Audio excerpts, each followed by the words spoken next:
Lorsque Belchassar aperçut l'écriture sur la muraille au chapitre 5 du livre de Daniel, il trembla, et pourtant ceci n'était qu'un signe.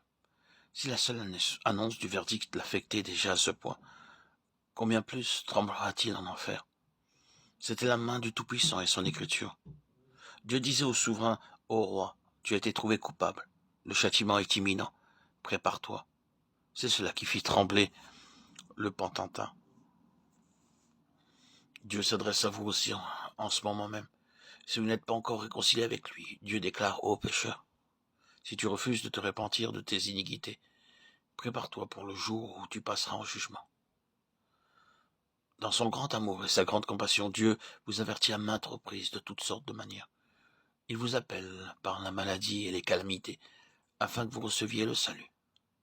C'est seulement lorsque les hommes demeurent inébranlables dans leur refus de se repentir que Dieu, finalement, leur applique son châtiment.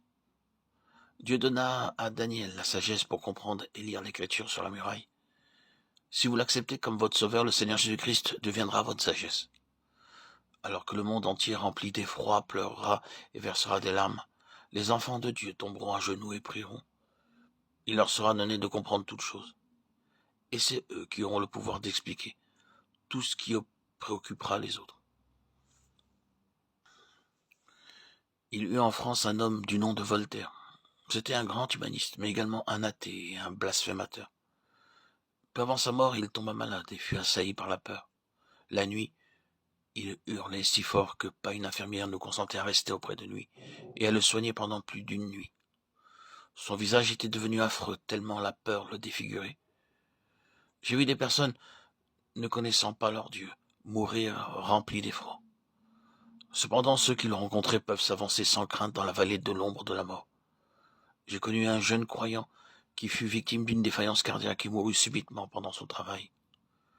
Le chef de bureau qui avait pris sur lui de prévenir l'épouse à son domicile se trouva dans un grand embarras lorsqu'il essaya de lui transmettre la nouvelle avec ménagement. Quelle ne fut pas sa surprise lorsqu'elle répondit « Je le retrouverai au ciel » et lui fit part de la merveilleuse espérance que nous avons en Christ, alors qu'il s'attendait à la voir s'effondrer de chagrin et de désespoir. Le supérieur s'en alla plein d'étonnement. On peut voir ainsi que le Seigneur n'abandonne jamais son peuple. Alors qu'il est, n'êtes-vous pas encore venu à lui? Il vous délivrera de toute condamnation. Vous recevrez la réponse à toute question. Ces mystères vous seront révélés, comme ce fut le cas pour Daniel, et il fera de vous un vainqueur dans chaque situation. En cheminant le livre de Daniel, cela nous permet d'entrevoir le plus grandiose de Dieu. Le Tout-Puissant rassemble des vainqueurs qui infligeront une défaite totale au diable et déjoueront toutes ses machinations.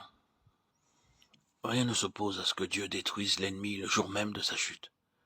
Mais dans sa grande sagesse, il a désiré que nous, son peuple, soyons associés à sa grande victoire. Il nous aime d'un amour éternel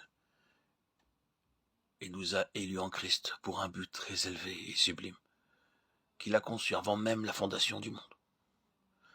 C'est ce que nous révèle l'Épître aux Éphésiens chapitre 1 versets 4 à 23.